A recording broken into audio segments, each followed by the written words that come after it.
It is 7 o'clock and I'm going to call the meeting to order. We have a little bit of an issue tonight that we're going to be dealing with as we work through it. Nick has RSV and he's in the building, but he's not present in the room. So he's joined us by Zoom. So anybody has any questions, I think we can pretty much proceed as normal, but that's the way we're going to have to do it tonight, just for everybody's safety. So, Nick, is there any additions to the agenda? We do not have any. Okay, all right, I just want to make sure of it. I didn't think there were, but, all right, so the first item on the agenda is the minutes of the previous meeting, and I will entertain a motion to approve. So moved. Second. Motion made by Todd and seconded by Glenn to approve the minutes of the previous meeting as presented. All those in favor signify by saying aye. Aye. Aye. Any opposed? Motion carried and one absent. The next section, section 4, is the public comments, and want to try to keep it as brief as possible because we have a couple of presentations and some budget discussions to go over with, so we have a pretty full agenda tonight. But if there's anybody in here from the public that would like to make a comment, You go first. I do. Okay. go ahead, Steve. Yeah. Just identify yourself Yep. so the audience out there knows. In the camera. Steve McClafferty here in Arlington, Vermont. A couple weeks ago at your last meeting, I contacted Robin Wilcox, our town clerk, to ask her how many signatures are needed from voters to put a ballot initiative or an article on the agenda for March of next year. She said 5%, which is roughly 100 voters. What I'm looking forward from the board is, you folks, my understanding is you can put a ballot or an article on there without getting that. So I want you to consider and really maybe decide tonight if you will put a article which is very similar to the one you put in 2020, and I'll just read it. It says, shall the voters of the town of Arlington authorize the select board to appoint a town treasurer as provided in 17 VSA subsection 2651F. I think coming up knowing, not knowing, but summing up what I've heard about the audit that's coming up in the management letter, I think it's time that we take it back, because you're not getting information, and it is needed to run the town. It is needed to run a business, which the town is. And by having an appointed treasurer, you can then ask him or her to do this for you. So I wish you would take that up. Also, you'll be getting in a couple of days it's called a management letter from the auditors, which from my side, from auditing and responding to auditors, is sort of unusual because you usually get the financial statements and a management letter hand in hand. One thing I will request, if I do get a copy, or a few of us here get copies, I want a copy of all the adjusting journal entries that have been done, because if there are way too many, it's no longer the town's financial report. It is the auditor's report, and they're interpreting. And so that means there are potentially some control issues. But the management letter will kick that out when you get that. And also then management's response to the management letter. Because mine, I had to do it for the vet's home. There's comments in there I need to respond to, and I have to implement procedures and controls. So I want to see, Sure. and it's not, it may take a week, or you have to do it at the next select board meeting. But, I would want to see the responses to those items on the management letter. And then look forward to seeing the audited financial statements. For sure. Thank you. I can answer both questions. The Yes. audit, the management letter, we should have, I think this week, the audit in full with the auditor here to answer questions, explain, is our next meeting on the 18th, right Okay. here. Same bat time, same bat channel. Okay. So So we'll have it, we'll have everything at Okay. that meeting, and it'll be, in-depth discussion, real deep dive okay. into all of that, so. And the first part of your The first question was part- the article, right? Will the town, will select board Yes. put? We will be putting in an article on the ballot. Great, thank you very kindly. We don't even have to get the signatures, we can Yes. just do that, so, The 100 plus. yeah, Thanks Yep. very much, Dan. okay, yeah. Yes, Kit, Don, Don Keelan, you want me to stand up or? doesn't matter. He- It was my understanding, in following up on Steve's point, that you have the management letter, that it did come in today. I think it came in this week, I don't know, I suspect it came in today, but I'm not sure of that. We have the draft in. That letter will be finalized in Can you time hear for the it? meeting. No. There's a draft of the management letter that came today, and the final will be in the next few days. Will the public be able to see that draft letter? I don't know if, I think the full management letter will be a public document. Yes, okay.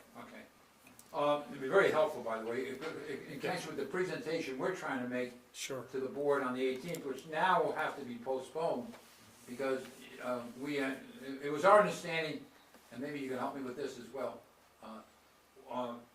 we were to get the audit report for 2021 last week. Right? I don't know that we had a With the specific 2000 day that was due, but I knew it was right after the The holiday. understanding we had was 2021 audit of the town was to be provided last week, with the 2022 audit, at mid-December. And that's why. That was the original intention, and Dan was in that meeting. But where they told us that we've experienced yet another delay, it will 100% be ready for the next meeting at which the auditor will be attending. I really can't hear him. I can't hear. They're having trouble hearing you. He said that that was the original understanding. Fine. Yeah, everything associated with these audits will be ready for the next meeting. They have not delivered any of the financials for 21 or 22 so far. Dan was in the meeting last week where they made another excuse. But yeah, we expect to see that. We look forward to seeing them, and the timing is not something any of us are happy. Did you hear that? No. Todd will translate. Go ahead. He said that it was our understanding that we were going to have them. However, the auditor did not produce them and came up with an excuse as to why. However, they're guaranteeing them for our next meeting, and the auditor will be present at our next meeting. All right, one request I then have of the board, in light of the fact that you now have the draft of the management letter, would it be all right if the questions that Steve and I have come up with in connection with the audit, can we send them to the firm so they can have the answers for them in connection with the meeting on the 18th? Be a lot more productive meeting.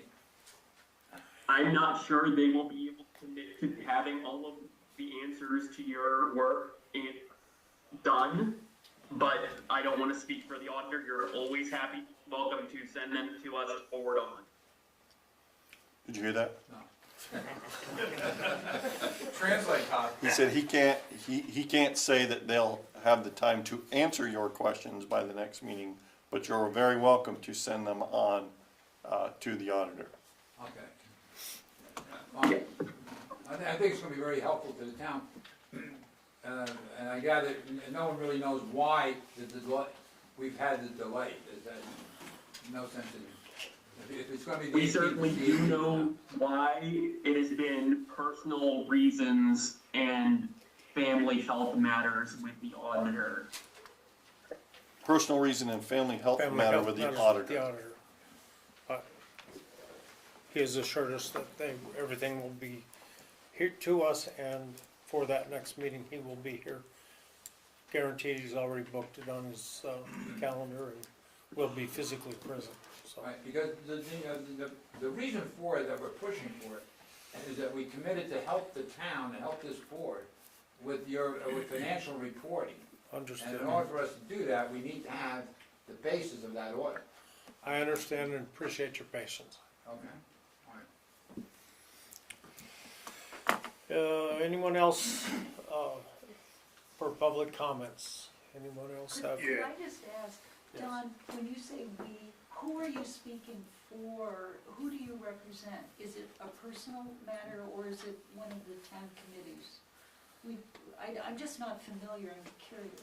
We're trying to, when I say Who we. is we? Oh, I'm sorry. Well, it's Steve and I, Okay, and then we have John, you know John Tom? Yeah, you should know him. He's done all these lights out there, so, among the three of us, we have about 140 years of accounting experience. right, I was just curious. And we wanna now take that, Yeah, and try to help the town get through what happened here in, September. right, so this is, you are acting as private citizens and volunteers. Oh, yeah. Basically, That's- yes. I was just Yeah. curious, you know, so Yep. that, and not, I'm sure there are others who are listening who might also be curious when you speak, you know, in the plural we, whether it was a town organization, a town, you know, no, okay. well, God forbid they pay us, you and know. of- I know, yeah. And for the You record, know, Don has 100 of the 140 years.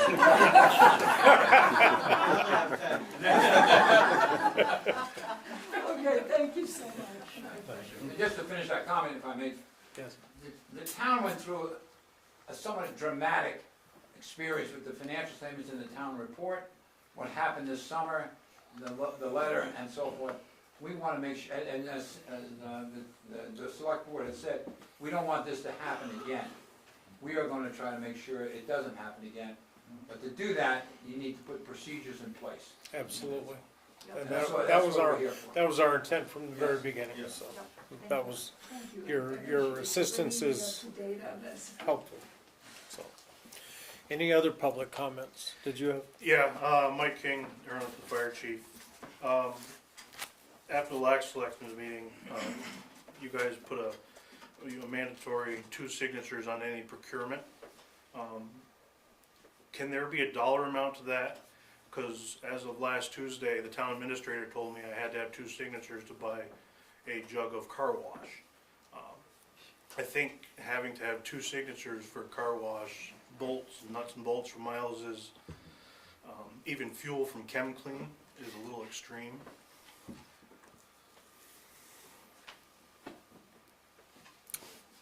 Nick, do you want to speak to that? Well, I think it's something we can discuss and Okay, we can come up with a discuss it. decision on.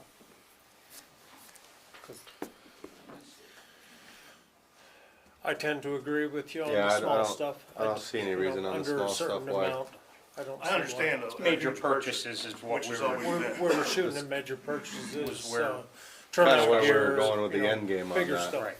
bigger stuff, bigger purchases. Nuts It's and always- bolts. it's always Within our been. normal spending policy, but Washer fluid and stuff like that, I mean, Just- that's, everyday yeah. Okay, low dollar stuff. I mean, just making sure. in the grand scheme of things, I guess we can come up with a number value for you, but, we were more talking about like the tens of That's what I thousands of kinda dollars. figured. Big I purchases. understood that, Yeah. but then I was told differently.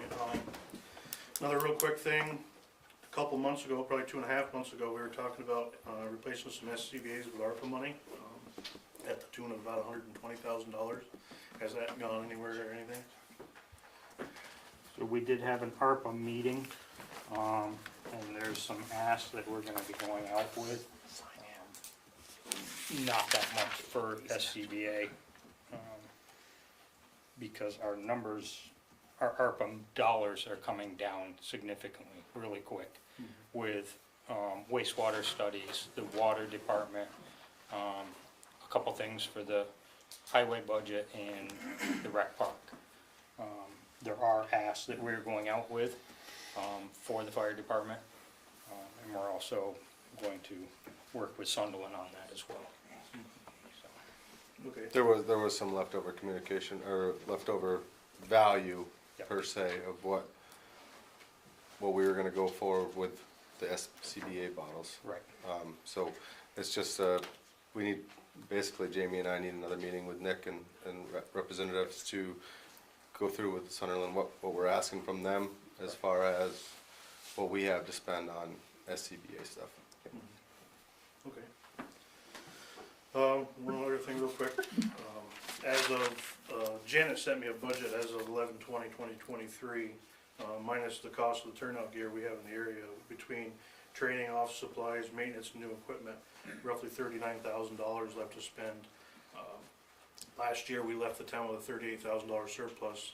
I don't intend to do that this year. The next couple of weeks, the fire department's gonna be making some purchases of equipment that we could use the money on instead of letting it go back into the normal budget. I'm just gonna need some help from the town administrator, cause one of the items we need to order is, we can get on Amazon, a new smoke machine for making smoke for training. So just letting you know, we're going to try to put a hurting on the budget, before the end of the year. And then the last thing I have is, I have an email from Morning Pride, the place we ordered the turnout gear from.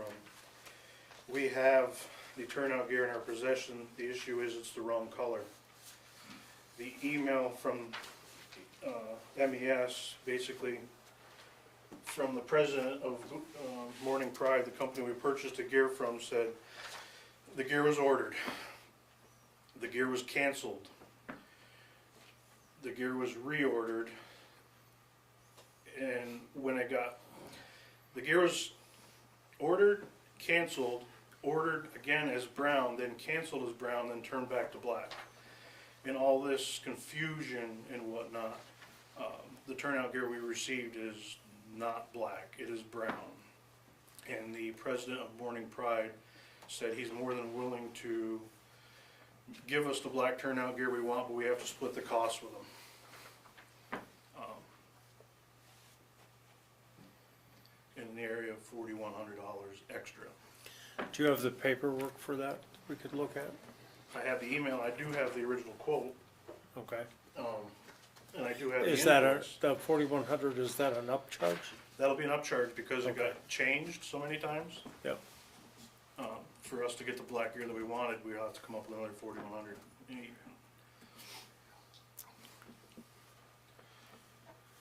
I didn't wanna make this decision at the firehouse by ourselves because this came in front of the select board. It got discussed as buying black turnout gear and whatnot. One other thing they did offer us, if we'll stay with the brown, they'll actually take $500 a set off.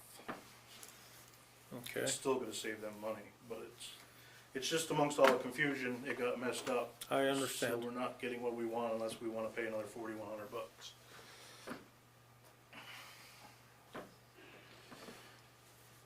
So say that last part again, though? The last If- part, No, if, if we keep the brown, they'll take $500 They'll take a 500, set and off. there's 6 sets? Five. 5 sets. And our gear right now is brown? Our gear is brown.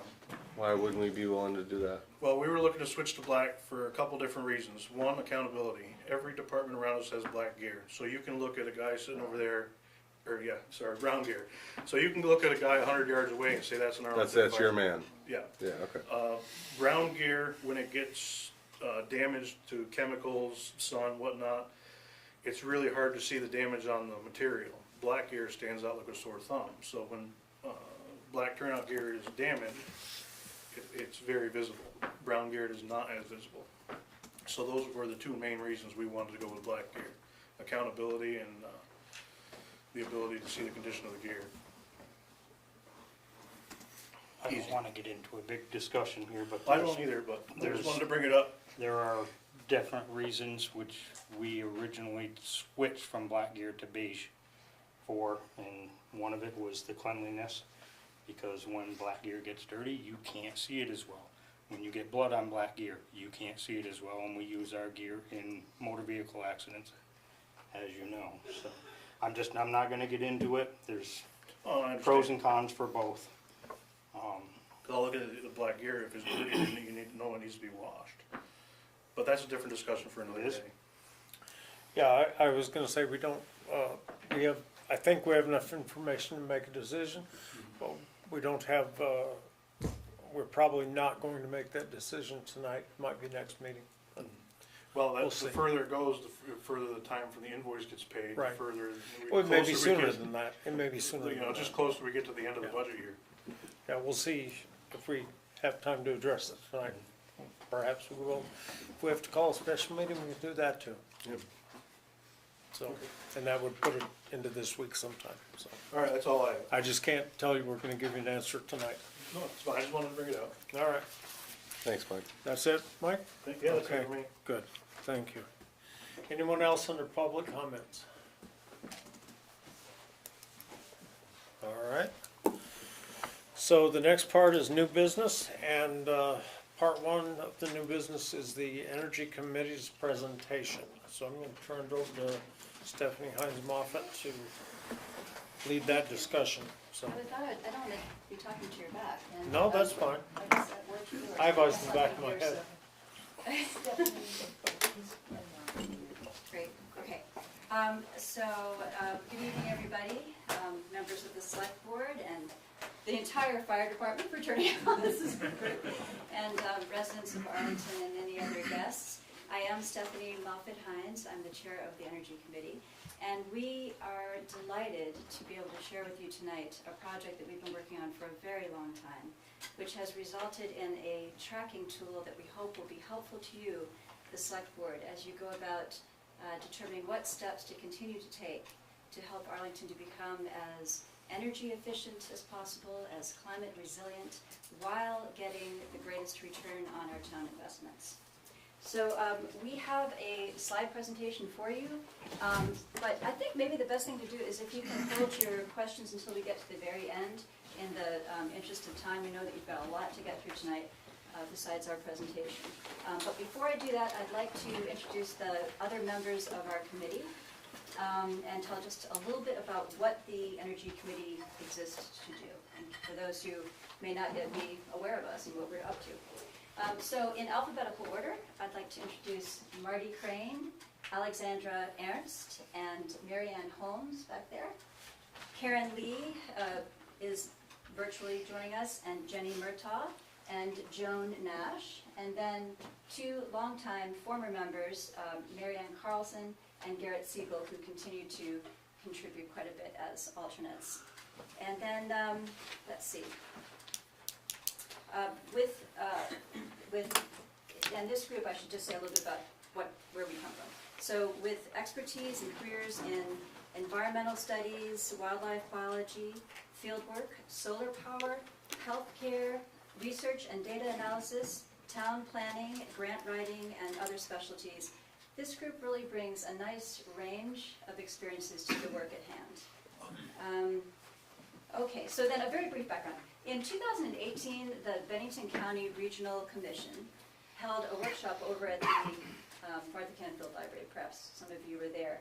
And it was for anybody in the county to attend. And essentially what they were saying is that if your town doesn't have an energy committee, then you won't have a seat at the table. And that they really encouraged people, whether you wanted to form a committee as just supportive residents or as a part of the town government, just make sure that you form one so that you have a seat at the table for all of the energy programs. Sorry to go, that's okay. That's important. That's more important. For any energy programs and grants that would be coming down the pike as the state works towards meeting its legally mandated emissions requirements. So, and they cautioned against being left behind, basically. So I remember that there were many of us there, and I looked over at Marianne. I believe you and I were looking at each other and thinking, well, this is something that we feel really passionate about, and so let's roll up our sleeves and form a committee and see where it goes, and we can help serve our town. So we began meeting in April of 2019, have been meeting ever since. The Bennington Regional Planning Commission also helped us to form this committee and to create, and Nick, can we go to the next slide? Is Nick doing it? Mm-hmm. Next one.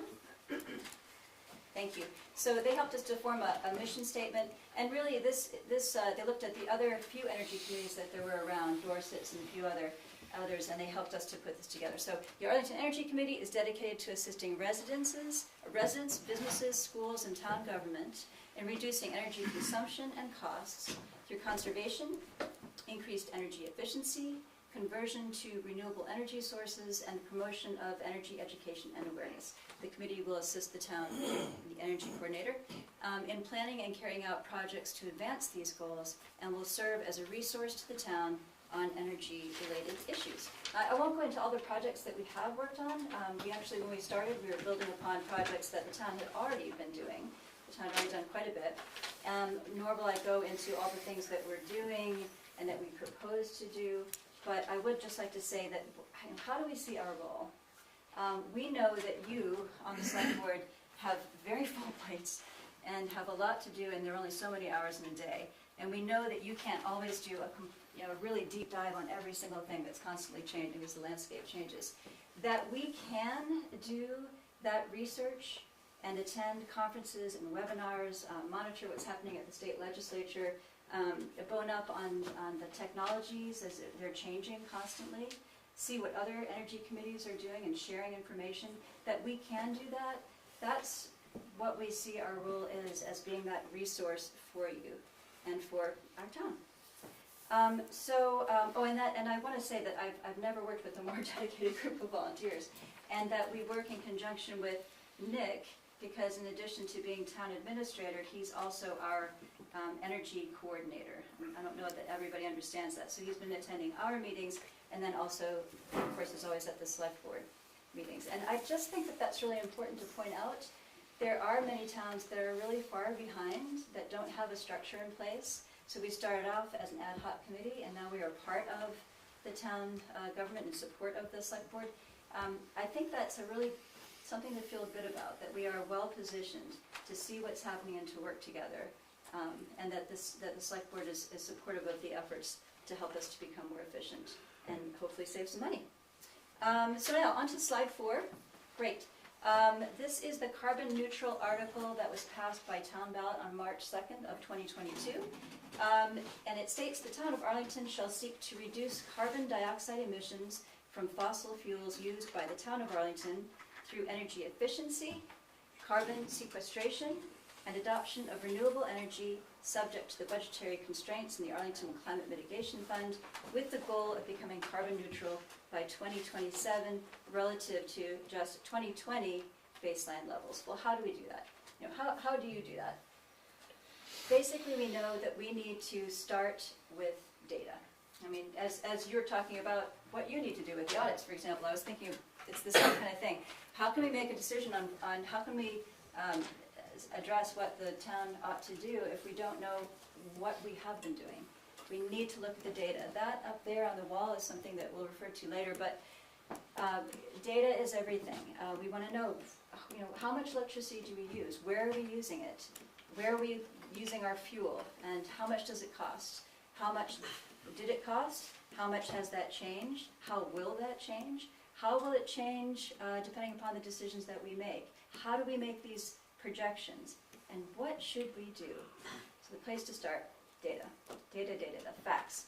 So with that, I am going to turn things over to Karen Lee. Karen, are you there? Yes, I am. Can you hear me? Yes, and Nick, you want to be on slide 5, if you can hear that.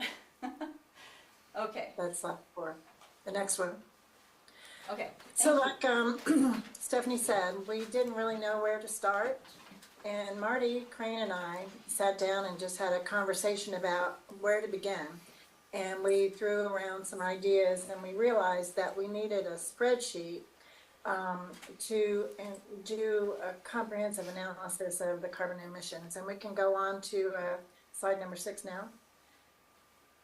So it was too much for just the two of us to do.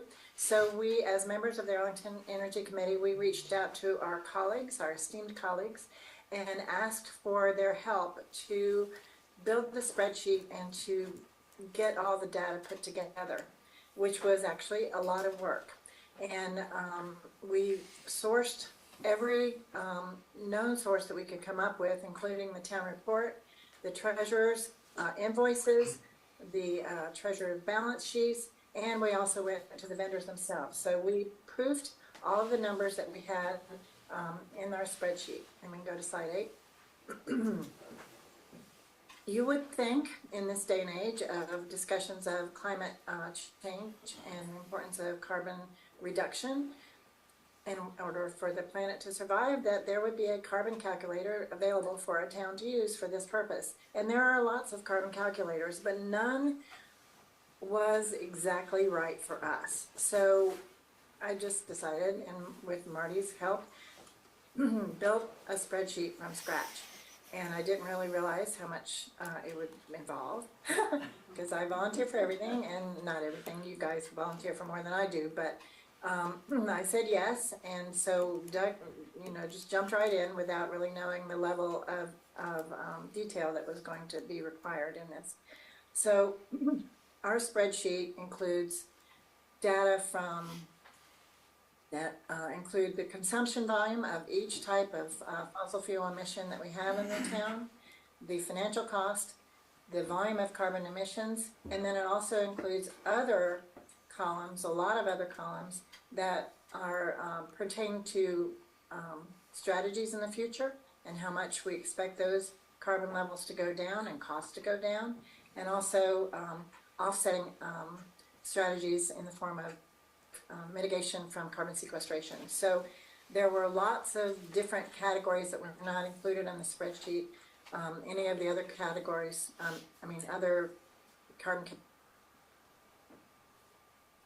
Karen, we can't hear you. I was a little bogged down, and we fortunately had some help from Laura with the VCRD. So this is now slide number 9, and coincidentally, and I shouldn't use the word miraculously, but I couldn't come up with a better synonym. Joan Nash, our wonderful town administrator, also a citizen of the town of Arlington, expressed interest in our committee, and she started coming to our meetings even though she wasn't a formal member yet. And she made, I hope she doesn't think it's a mistake, but she made the commitment to help me with the spreadsheet, and through her expert advice and expert work, she put in hundreds of hours on this spreadsheet. And now, on slide number 10, our spreadsheet now includes pivot tables and visual charts that includes 3 years of emissions data, 2020, 2021, and 2022, and templates for the next few years. It also includes tools for consideration of projections of carbon reductions through efficiency strategies, enhanced green space management. And now I'm pleased as punch to turn the talk over to Joan. Thank you so much, Joan. Thanks, Karen. So the next slide, please. So I'm just going to, briefly walk you through what we are using, the spreadsheet for, what kind of a tool it is. So what's up on the wall over there? That is a printout of 3 years of the spreadsheet. And I really thought I was going to make it without having to wrap it around the corner, but I still had to wrap it around the corner.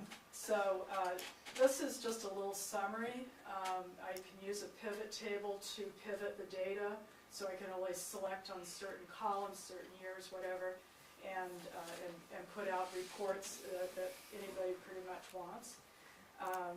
We set up the tracking tool to monitor 7 specific locations, as well as a miscellaneous use. And this is just one small sample that summarizes the CO2 pounds emitted over the 3 years. In addition, we track volume and cost of the fuels used, as Karen mentioned. Next slide.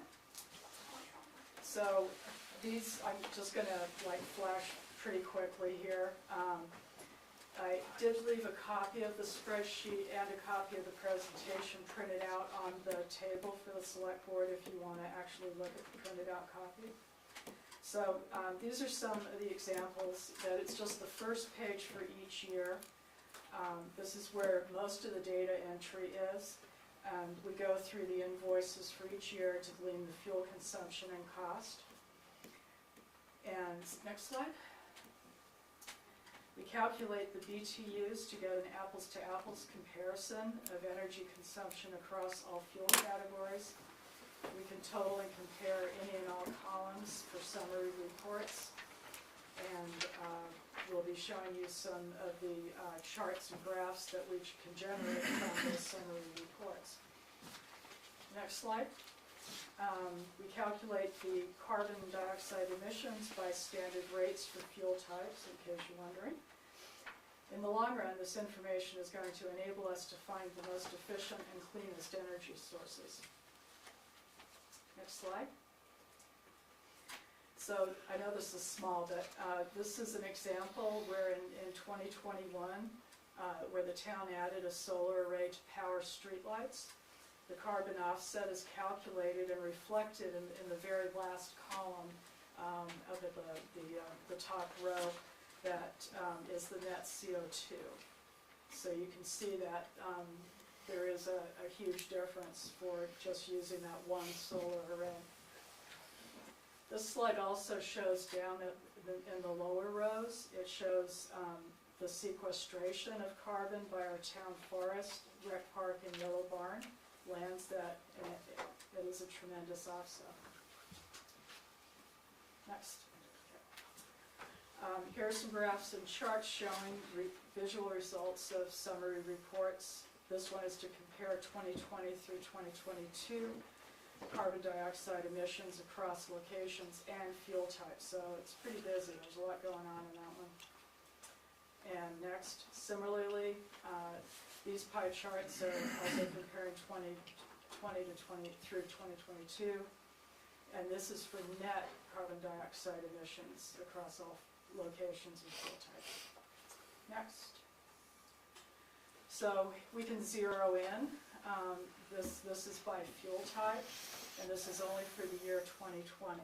So this particular slide is for heating fuel oil. The column graph shows consumption and cost by year, while the pie chart shows the carbon dioxide emissions by location. Next. And then this is the same for electricity. Next. And the same for gasoline. And the same for diesel. We call the diesel consumption, cost, and emissions the elephant in the room. This is mostly driven by the roads and highway. We're not the elephant. Gotta have a little humor in here, right? And it accounts for 90% of use in cost, consumption, and CO2 emissions for this fuel type. So that's all of our beloved plows and everything that we'll have a really hard time replacing with an electric plow, you know? You need a lot of technology development to replace those. Okay, then the last slide for me is this pie chart shows the amount of carbon uptake via sequestration for the town's three public lands, showing the town forest, the rec park, and the yellow barn. So it's actually, you know, some really large numbers of carbon uptake. With that, I'm going to hand it over to Mary Ann Holmes. Hi, I'm Mary Ann. I'm new here. I've been in Arlington for about 2 years. Moved here about 2 years ago, and I'm so grateful to be part of this little town. It's really lovely, and I really appreciate everything everyone contributes to it.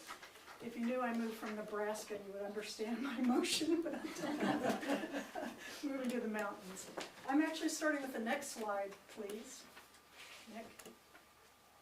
Here we go. So it's not all about what we emit as a town. We also absorb carbon through the land that Arlington owns.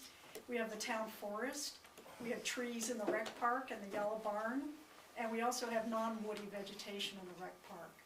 And we needed to know how much of the area of the rec park is, and I include the yellow barn with that, how much of the rec park is woody versus non-woody vegetation, because the amount of carbon that will be absorbed, of course, varies depending on the vegetation. So we use the Vermont Parcel Viewer measurement tool, and this just shows the outline of the wooded area on the east side of the park, measured it for 4 acres for us. And we went around and measured what was wooded and what was not wooded, and we did measure parking lots and buildings and that sort of thing for carbon uptake. Okay, next slide, please. So we measure that the Arlington Town Forest is about 90 acres. The wooded acres for the rec park is about 16, and the non-woody acreage is about 26 acres. So how much carbon can these take up in a given year? And it's complicated depending on the species of the tree and the age and so forth. Fortunately for us, the Vermont Forestry Parks and Recreation Department has done a lot of these measurements and come up with an average of 1.3 metric tons of carbon dioxide equivalent each year. So when we do the math with 106 acres of wooded, we come up with 275,540 pounds of CO2 uptake by the wooded areas every year. The non-wooded areas are more problematic. The research suggests that most golf courses and urban lawns are kind of a wash, with as much carbon going into the maintenance as carbon is being taken up by the plants. So for our calculation purposes, we just use 0 for that acreage. It's not emitting and it's not absorbing, but we need better measurements for that. And a third place that takes up carbon is also the soils. The soils have a lot of organic matter, and in the northeast US, you actually have some of the highest soil organic matter rates in the country, with about 4% on average and median for the agricultural soils and 5% for forest soils. And whether our soils are there or not, we'd like to get some measurements. The soils testing lab for the state can do that for us. If we find that it's low, we might be able to increase the carbon sequestered through the soils. And can we increase sequestration with the land that we have? The simplest thing to do would be to plant more trees where possible. Nick has a pretty good feel for how much of the rec park could have trees added without interfering with any of the sports play or other use for the park. And that's probably 2 or 3 acres. It's not a lot. We could plant a C4 plant, the only one I could find that's native to Vermont. C4 is a type of photosynthesis that is more efficient than all the other plants. So for example, when your lawn browns up in the summer because it's too hot, that's because those are C3 plants out there. But the crabgrass stays green because it's C4, and it can keep cranking photosynthetically as hot as it gets in the summer here. So if we do the soil test and we find out that we're low on soil organic matter, there are some steps we could take to increase that. Add biochar, leaf clippings, reduce pesticide use. We could also reduce the carbon emission for maintenance. We can switch to electric maintenance tools over time. Obviously, this is not something we would do overnight, but things like weed whackers they're not terrible when they're electric. Has anybody used them? Absolutely. They're quieter and they don't smell and so on. We could reduce mowings where possible, where it doesn't interfere with the other uses in the park. Reduce weed whacking, maybe replace weedy places with the sedge. And decrease commercial fertilizer use because it takes a lot of carbon to make that fertilizer and transport it here. If you let the clover grow in the non-woody areas, it can increase the nitrogen content of the soils. And of course, reduce pesticide use because you want to keep all them critters alive in the soil. I read today that if all the earthworms on Earth died, this is data from NSF, researchers at Colorado State University, if all the earthworms on Earth died, our total grain production would go down by almost 7%. So we do want to keep all the critters in the soil as much as possible. All right, Jenny's going to talk about how complicated it is for forests to figure out forest carbon sequestration. So forests sequester carbon through the process of photosynthesis. Sequestered carbon is then accumulated in the form of biomass, or living and sometimes recently dead organic material. Deadwood, litter, and as Marianne already discussed, forest soils. Species composition and age influence a forest's carbon impact, and the scientific community appears divided as to exactly what type of forest provides the most powerful carbon sequestration. Some data suggest that young forests absorb more carbon overall because the growth is occurring at a faster rate, and stands are denser when the trees are small. However, other data suggest that a tree's carbon absorption rate accelerates as it ages. What the research does show for certain is that old growth forests are unrivaled in their ability to store carbon. They have what we call irrecoverable carbon. So if we were to disturb that stored carbon, we won't be able to get it back through natural processes on the timetable necessary for effective climate action. In all cases, forest management actions are necessary to support maintaining or enhancing the forest carbon sink. These actions can be designed to either perpetuate existing carbon stocks or to enhance sequestration capacity, and should be evaluated carefully while also considering other sustainable resource management objectives. For instance, some forest lands appear to have a lower carbon sequestration potential, but they have high biodiversity levels. Biodiversity is important not only in and of itself, but also in the carbon equation. There is established evidence supporting a link between species richness and diversity and forest carbon sequestration. AEC members plan to further assess forest characteristics in late spring of 2024 and conduct further research into forest carbon sequestration rates. We will develop recommendations for forest management that will maximize carbon storage while encouraging biodiversity and recreational opportunities for citizens, and present those to the Select Board in the future. And now I'm going to turn the things over to Marty. Hi, I'm Marty Crane, Godrow, and I just wanted to point to the effectiveness of the decision that was made by the Select Board to make the Arlington Energy Committee part of the town and part of the town government. And we want to thank you for supporting our efforts and inviting us to partner with you. We've accomplished, as you can see, a great deal. And we now know how much energy Arlington is actually using and for what purposes. We've been able to identify projects that the town can address to reduce costs, which is incredibly important as we look at, tax and, increased costs of energy, and ultimately to reduce energy use. We know that the elephant in the room is our ongoing need for diesel fuel, and that we're going to be working to find additional sequestration and reduction options. We have the basis on which to know what still needs to be done to achieve the goal of carbon neutrality by 2027.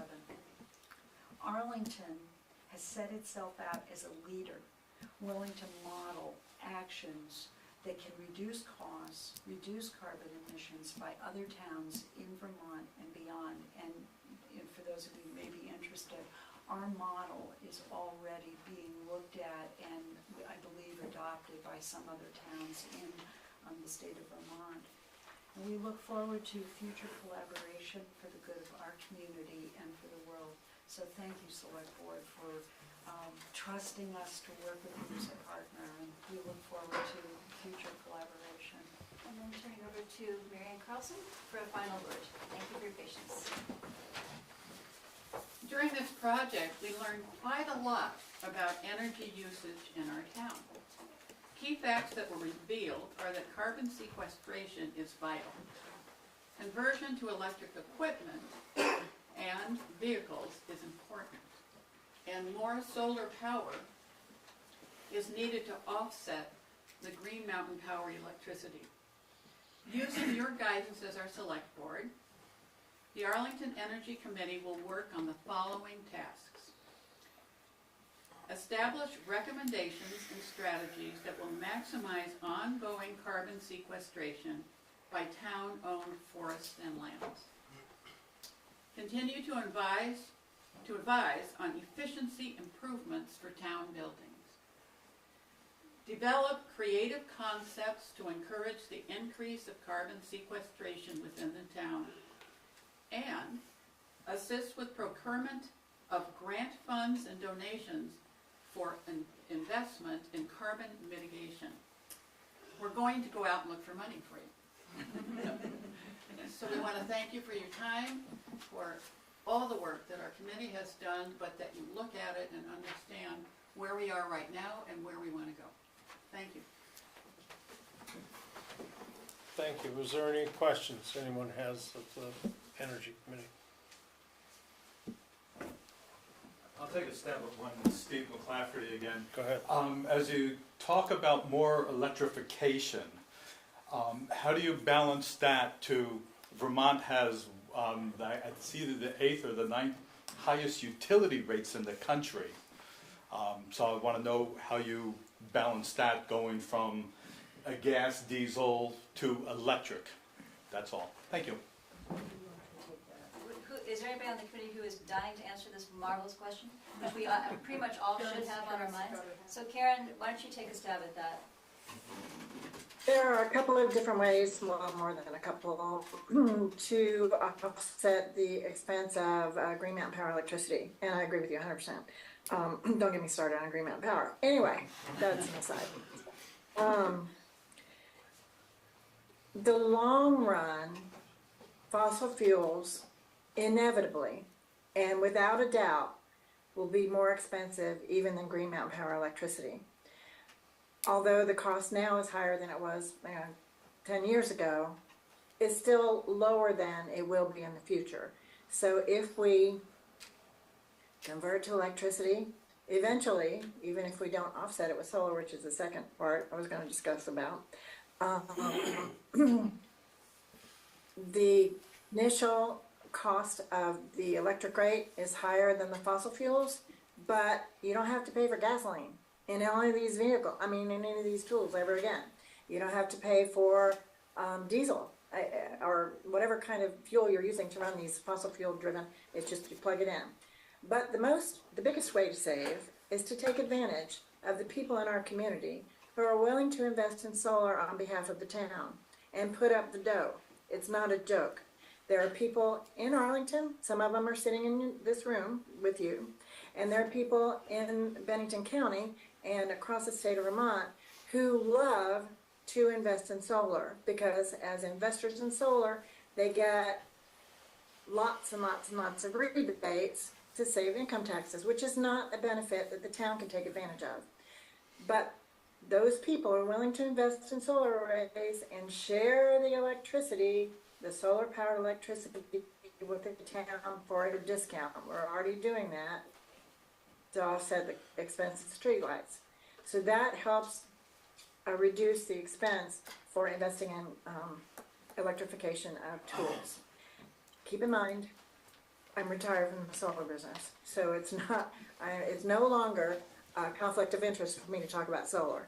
So just so that you know, there are options to reduce the expense of electrification. And Stephanie or Marty probably has something to add there too. Yeah, one of the things that I mention is in our household, we've gone ahead and electrified on all of the equipment. We have, a couple of acres, so we have a lot of equipment, everything from a mower to weed whackers and, even a vacuum cleaner. And basically, in the car too. Electric equipment doesn't have the wear and tear that an internal combustion engine produces. And so the maintenance on it, you don't have oil, you don't have, except for my electric chainsaw, which I also have, that does require oil for the blade, but there's just not the kinds of things that you would be normally seeing wear out. There are the costs of batteries. Those things are coming down in cost. In our own household, since we've made these changes, we've seen about a 2/3 decrease in the number of dollars that we're having to put out for energy. Now, we did have to make some large investments, but it will pay off over time. So, these are just some of the things that I see as benefits to moving into electrification, and things are coming out every day, new ideas, new hybrid vehicles. I wouldn't be surprised if the day will come in the not-too-distant future where we're going to see hybrid diesel vehicles. Because you don't always need to be running that diesel engine if you're going from one road to another. You need your diesel engine to plow, but you don't probably need it to run down 313. So, you know, and you might, as you're coming down the hill, you're charging your batteries. It's an amazing combination of technologies that we have at our fingertips right now. It's very exciting. Yeah, we're living in a great era for opportunity.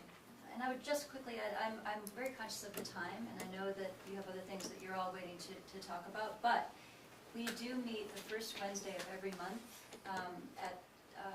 from 6:30 to 8, and if anybody wants to continue the conversation, of course, everybody is welcome. It's your energy committee too. So we would love more input. We would love for people to come, and we have lots of questions ourselves. So I think together, you know, we can keep working on this, and it'll keep evolving. But lots of good resources. So. Don, question? Just one question, Stephanie.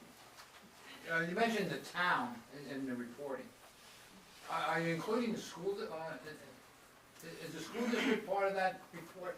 It's not. I missed that. It's not because we were looking at town-owned, town-administered facilities. So. Well, the school is owned by the town. Well, yeah, but it's the supervisory union that has more. I mean, it's not. I don't think that you. The breakdown between those two, you probably can speak more to that, the select board, than I mean, we are technically two separate entities, however, it is still the taxpayers that pay for our energy. You know, as everybody knows, we have a tremendous amount of solar on our buildings. We're currently, you know, we're taking steps at the school level. You know, Jamie, we've been looking into different things such as electric buses and things like that for the future. Limited technology right now, unfortunately, but we're always in hopes of progress in that. We're looking at everything from heat pump technology in our schools to, you know, all kinds of things, not just for cost-saving measures for us, but also energy efficiency as well. that's great. And I think Karen wants to add something to that. Karen? Go ahead, Karen. Real quickly, the beauty of the spreadsheet is we can look at the schools very easily. Because all we need are the data, and we'll just put the data in, and it'll produce all these beautiful or ugly numbers. She said the beauty of the spreadsheet is that it very easily, the school can be added. All they need is the They can information. insert their numbers, the numbers. And if you would like us to do that, we will do it. I mean, it sounds like a good idea. Should we do that? We'll do that. Well, while you're on that train of thought, I just have a question, and I'm not sure I picked up on it in the spreadsheet, but I may have. And that is, you're doing the town forest, you're doing the town-owned properties, and so forth in your calculations. As a percentage of the land mass of the town, that's a very small percentage. So when it comes to the sequestration, I would think that you would want to also include, at the very least, the rest of the forests in the land mass of the town. Am I missing something? Can I say that we didn't include private land as part of the town, because each individual housing unit is also using up energy, and we don't have a way to calculate all of that. So Correct. You're sitting on a piece But of I'm talking about the vast amount of forested land in town that's above buildable zones. like state owned. National forests, state forests, Okay. and so forth. It's a huge percentage in many, many square miles.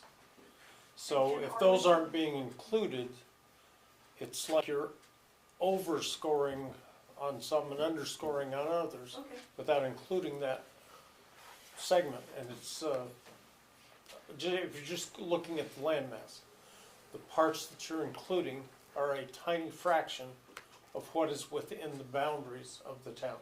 True, but also we don't, as a town, necessarily have control over what happens there. And Correct. so this is really about addressing what we can do, what is in our control, what isn't in our. But like I said, everything above 1,200 feet is not buildable by zoning statutes. And everything above 1,200 feet is a huge percentage for us, if not almost 100%. And the sequestration of that carrying or oxygen or carbon absorbing capacity of the forest, if you're not including it, you're missing something. It's very important. Yes, go ahead. We had a lot of conversations about this particular topic, and the problem with including privately owned lands, even if they're not buildable, they can be logged. And unless they have a conservation easement that is controlled by the town, we didn't think that, going forward, this is just a moment in time that we're looking at. We're trying to project forward 20, 30, 40 years. And so unless there's a conservation easement that the town controls and has control over, you can't, in other words, you can't count it twice. So just say we had a federal land that is within the town boundaries of Arlington, which we have, and we have state lands that are within the town boundaries of Arlington, which we have. The state controls their properties and the federal government controls their properties. So what if they want to do a carbon calculation for their operations? Then they would use those to offset theirs. You can't, it's actually a legal thing, you can't double dip on carbon credits. And so we felt, as our job, that it was more pertinent for us to include only what the town is emitting and what the town owns as being sequestered. Now we can change that, but we at the committee level didn't feel that it was appropriate for us to count other people's lands in our sequestration. So that is what. Thank you. Any other questions the board has of the committee, or? Okay. I think we will move on to old business unless. Just want to say thank you very much. Yes. Put a lot of work into Thank you this. for all the work you've done, and I'm sure we'll be visiting it and revisiting it in the future, so. And you all know how to reach us. You can also reach Yes. us through, even though my personal email is out there everywhere, you can also reach us through the town and through Nick. Yes. So, thank you. Thank you very much. All right, we're on to old business. First item under old business is we have a liquor license which just needs a verbal approval. First class commercial catering license for the For the energy committee. energy. Yes. Sorry, I'm sorry, that's inappropriate. Is this one from 2 weeks ago? This is the one from 2 weeks ago. Yes. All the information's. Yep. With a date.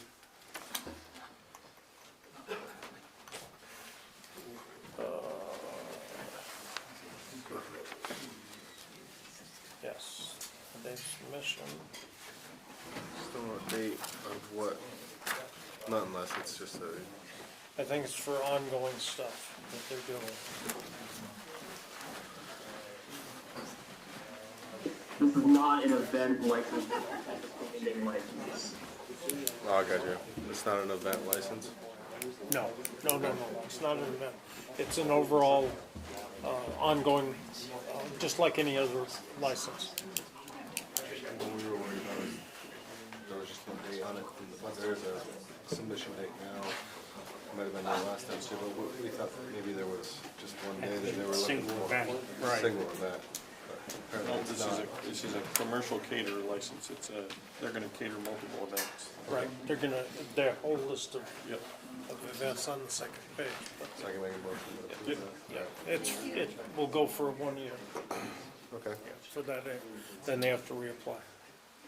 I make a motion to approve the first class commercial caterer license to National New Media Corp. As proposed. I'll second. Motion's made by Glenn and seconded by Todd to approve the liquor license. This verbal approval only, there's no signatures, for the National New Media, that's on the front, here's National New Media. National New Media, New Media Corp, for the calendar year, 20, for 1 year from today. All those in favor signify by saying aye. Aye. Aye. Any opposed? Motion carries. All right, that's all set, Nick. Thank you. New business part 2. That was the only old item of old business we had.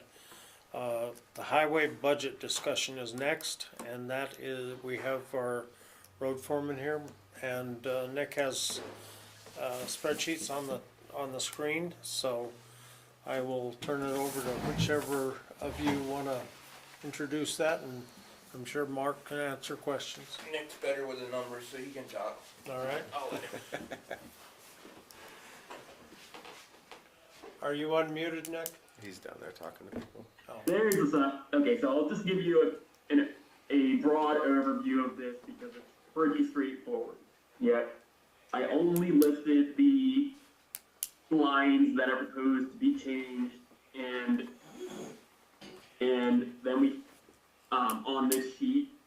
So for payroll, I did not include staff raises or anything like that. That's something discussed at a later point in the budget process, and things like that. But we do retain special labor line, and Mark can speak to that you want to apply that. Can you get We're closer to the losing you. microphone? Nick, you gotta I'm lean sorry. closer to your computer. Okay, I'm gonna lean in and let's see, can you hear me now? That's better. There we go. Okay, so Mark has requested we keep the special labor line that was made irrelevant by his promotion this year. And we apply that to JJ's position. That is something that we can discuss in an executive session, or at any point in the budget process. We make the healthcare line is reduced to accommodate the current staff mix. This was produced before we had the final healthcare numbers, so that's subject to slight revision, but it could be. Beyond that, there were some minor edits to the workman's compensation line based on changing staff mix. Our workman's comp costs in highway are going down and they're going up elsewhere in the budget. Included in this budget is a proposal to increase the uniform and t-shirt budget to allow for the purchase of a pair of boots for each highway crewman. That has been a long requested idea, and the plan would be to do this not as a stipend to the employees or anything like that. It would be, we set up a billing account at a shoe store, and they go in and buy a pair of shoes and put it on the town account. We all take a field trip together or something like that. But that is the main edit to the payroll and benefits area. Under town garage, we moved $4,000 into the supplies budget. That is for some retooling to upgrade our hand tools and things like that to go with the recent investments in the tool room. We've also made some adjustments to account for fuel costs, acknowledging that fuel costs will go up a little bit in '24, but there should be some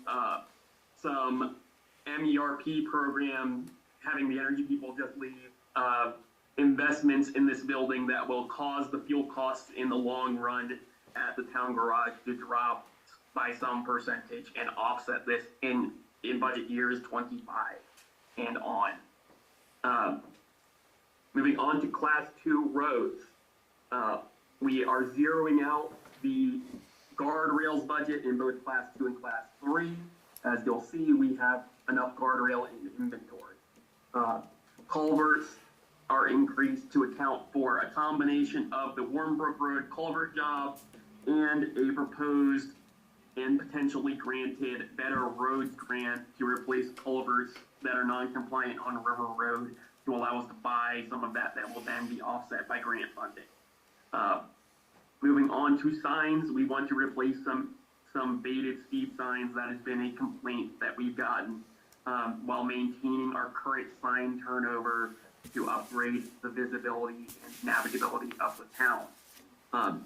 We tweak up the hydro seed, the grass seed budget to account for hydro seeder material and adjust the chloride costs to reflect reality. We also added some $500 to the cold patching budget to acknowledge our deteriorating road surfaces and the really great experiences that Mark can speak to with regard to cold patch material. Same thing for chloride in class 3. Notably, this budget maintains all gravel budgets, all the rebuilding lines in case of emergency, things like that under class 2, class 3 roads. Moving into the truck maintenance and equipment area, that is where the most money is being moved around. We reverted some of the previous budget cuts to the maintenance line to account for our aging truck fleet. We reduced it as we bought the new truck for a year, acknowledging that costs of maintaining that vehicle were going to be lower for the year. We reduced our rental equipment budget, and then this supplies line reduction, as you can see, we moved the supplies from trucks to the garage because we realized we needed less for truck supplies and more for tooling. Diesel costs, we built in a little bit more buffer there based on the current year usage, and then the equipment purchase lease is just a straight budget reduction to offset other costs. Radio costs, we also adjusted that. We added a radio this year, so our costs are up a little bit.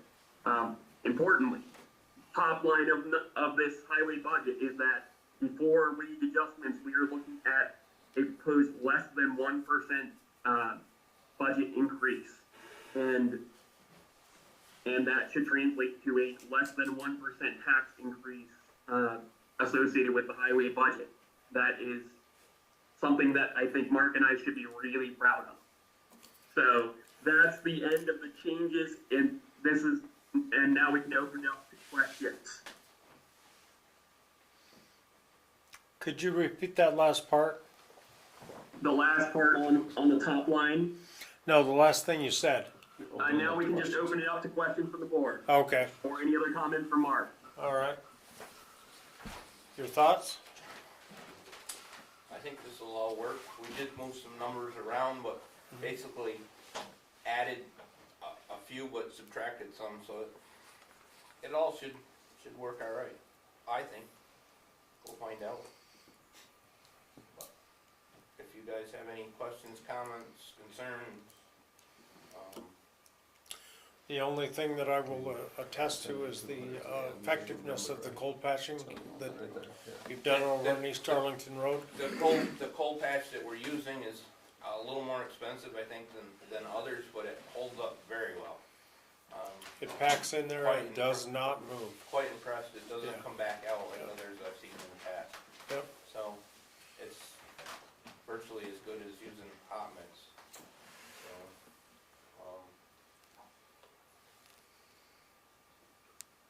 Any questions on the board? Steve? Yes. Steve McClafferty again. This is for Nick. When you present something, it would be nice, this is a budget to budget change. It would be nice to see where I am actually or annualized, for 23. Those numbers are all available. We can hand you. That's not my job, Nick, that's your job. Okay, Thank you. I understand. Registered. Settle down. Thank you. Okay, board have any more questions?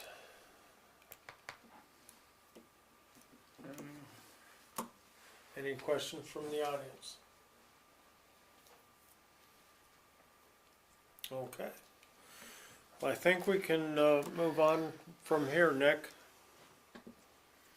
So the next item on the agenda that I have is a telephone service vendors vote, and I'm assuming that's the 8x8? That is, we have two numbers here. One is the current month-to-month 8x8 amount that we are paying. Yep. One is an alternative proposal from a company called Granite. They are a large national company that holds many contracts with governments, and it has relatively low comparable rates, as you will see on a monthly basis. They, this company Granite that we have, that solicited us to consider them, provides, has a couple of quality differences versus 8x8.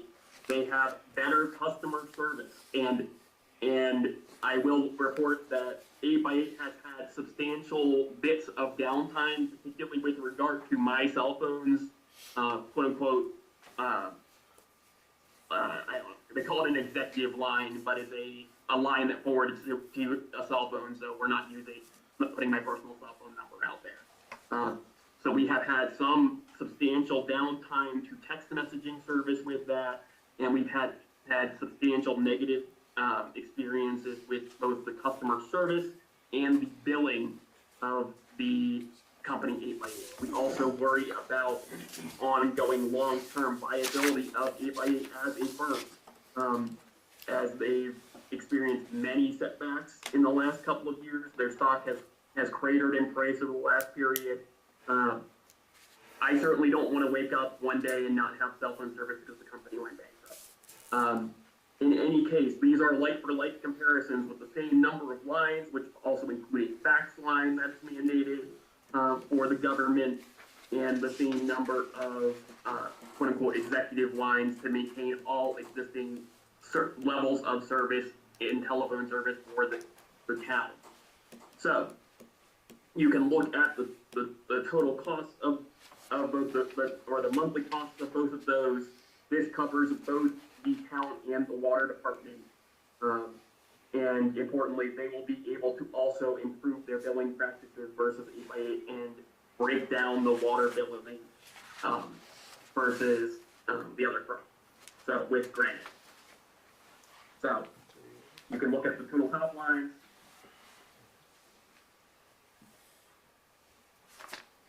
Still on the-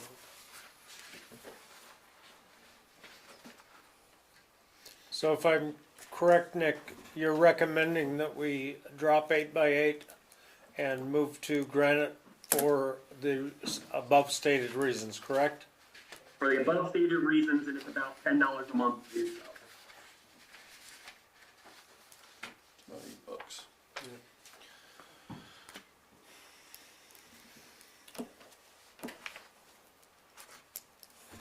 So I will entertain a motion. Anyone wants to make? Give Jamie an opportunity to look it over. Yep. Stand by, Nick.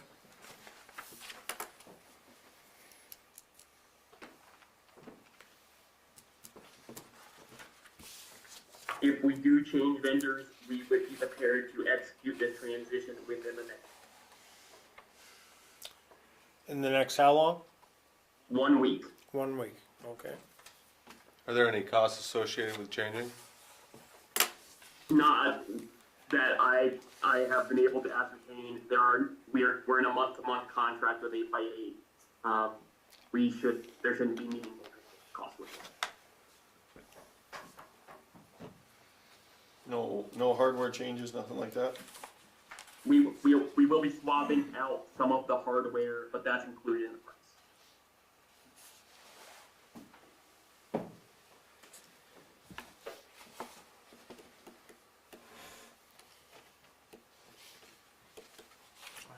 Yeah, it's pretty much the same price. Yep.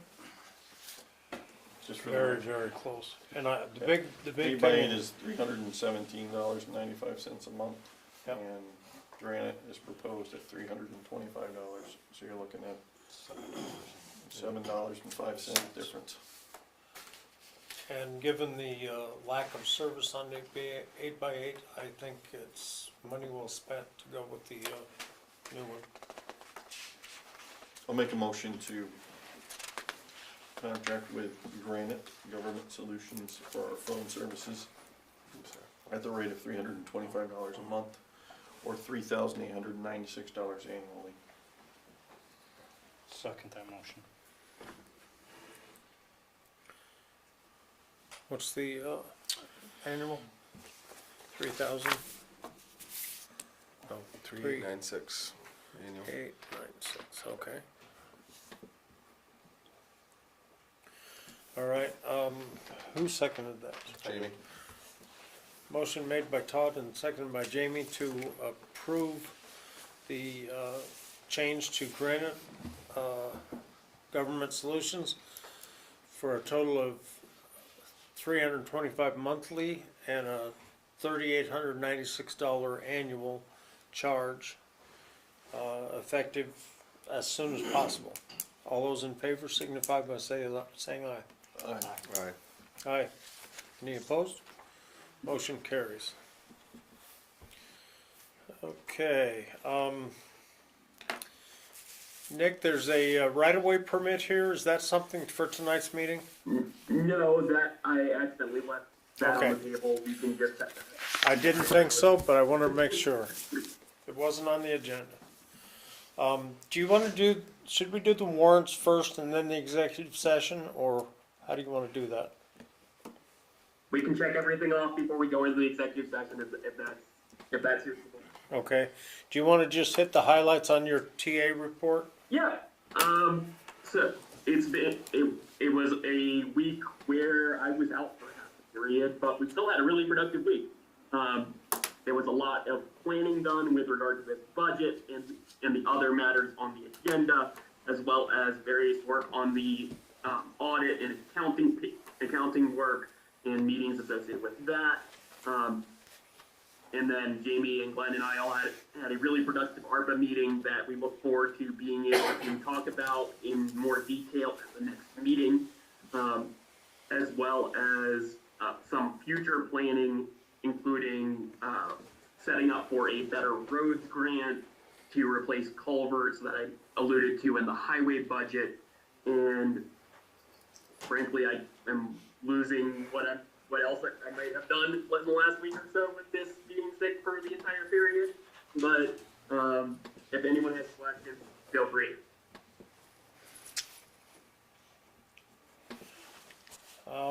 I don't have any. Does anybody on the board have any questions?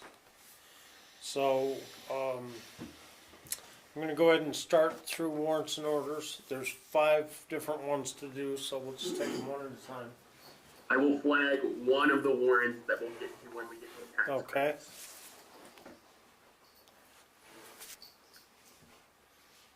That might be the one you just handed me. Is that number 23CR2, Nick? Yeah, it should have a bunch of small stuff remitting to taxpayers. That's associated with late filing homestead exemptions that came in at the very last minute. So we got that money from the state and then they got it back. But we needed to have paper trail. We're cutting checks to them.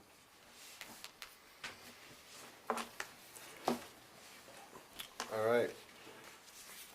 I'll make a motion to approve check warrant report number 23CR2 in the amount of $12,994.37. Second. Motion made by Glenn and seconded by Todd to approve check warrant report 23CR2. The total amount of $12,994.37. Any discussion? All those in favor signify by saying aye. Aye. Aye. Aye. Motion carried. Make a motion to approve check warrant report number 23CR1 in the amount of $19,421.46. Is there a second? Second. Motion made by Glenn and seconded by Todd to approve check warrant report 23CR1. The total amount of $19,421.46. All those in favor signify by saying aye. Aye. Any opposed? Motion carries.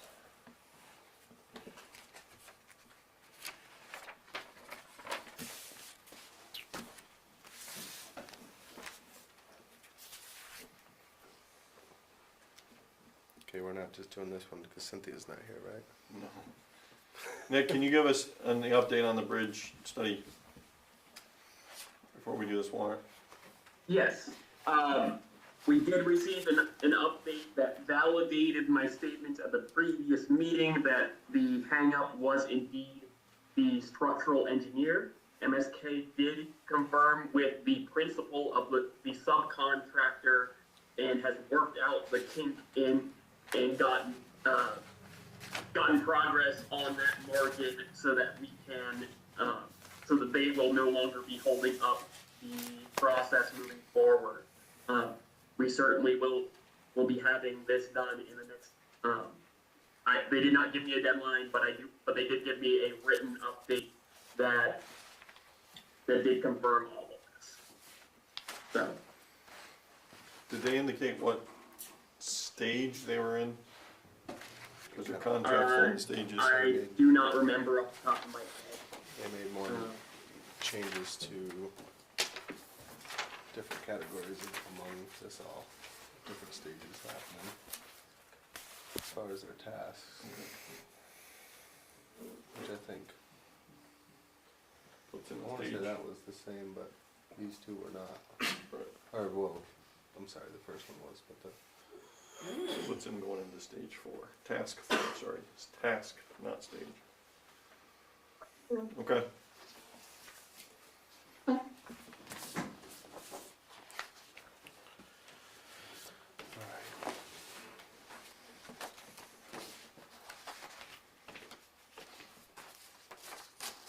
make a motion to approve check warrant report number C-23-9 for the total of $1,627.50.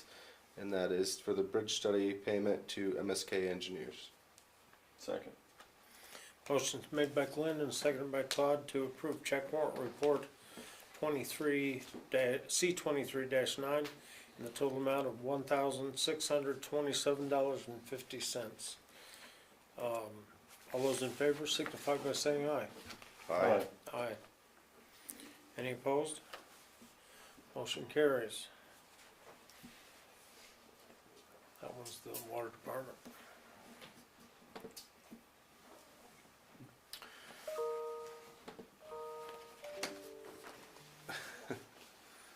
Okay, I make a motion to approve check warrant report number WD23 in the amount of $2,974.62. The big chunks of that are to EJP for a hydrant job of $1,000, and Holly's Grading and Lane Clearing for a Warren Brook job for $1,175, and to the State of Vermont Treasurer for $654.35. Motion to approve. Second. Motion made by Glenn and seconded by Todd to approve check warrant report WD23, the total amount of $2,974.62. All those in favor signify by saying aye. Aye. Aye. Any opposed? Motion carried.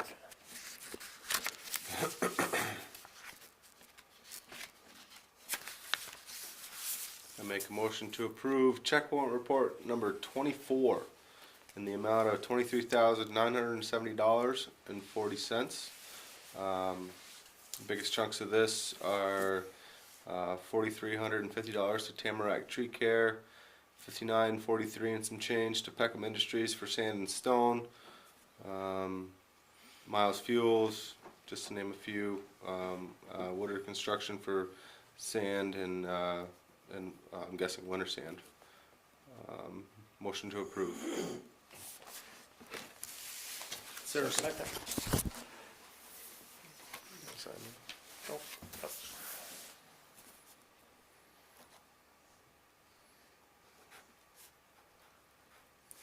Todd, you seconded that? Yes. Okay. So motion made by Glenn and seconded by Todd to approve check warrant report number 24 in the total amount of $23,927.40. All those in favor signify by saying aye. Aye. Aye. Is that, any opposed? Total? $23,927 0.4. So that's a different number than what you said, Oh, what did I say? 927. Okay, 970.40. My correction. Wanted it to, Yeah, no, fine. Any opposed? Motion carries. Is there any other business to be brought before the board? So we're going to, I'll need a motion to establish the reason for the executive session as a personnel, property, and a legal matter.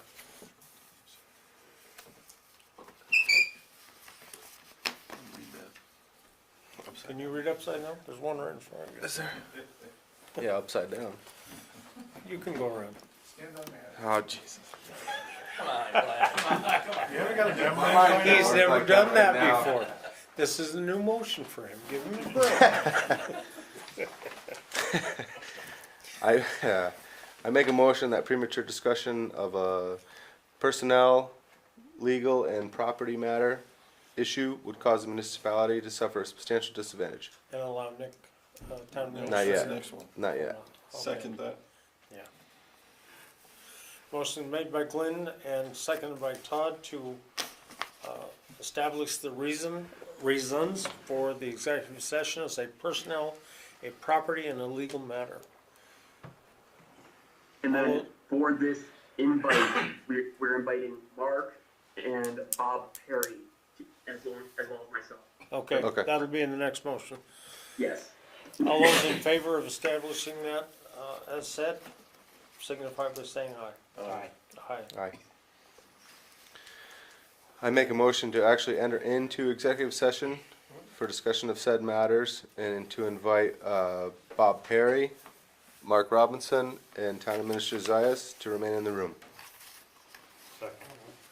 Motion made by Glenn and seconded by Jamie to establish, or to enter into executive session to discuss said personnel, property, and legal matters, and allow Mark and, forget your name, Bob, to stay in the room along with Town Administrator Zayas. All those in favor signify by saying aye. Aye. Aye. Aye. Nick, what are you gonna do, put on a mask and sit across the room? Precisely. I have the carol as far as I can. Okay.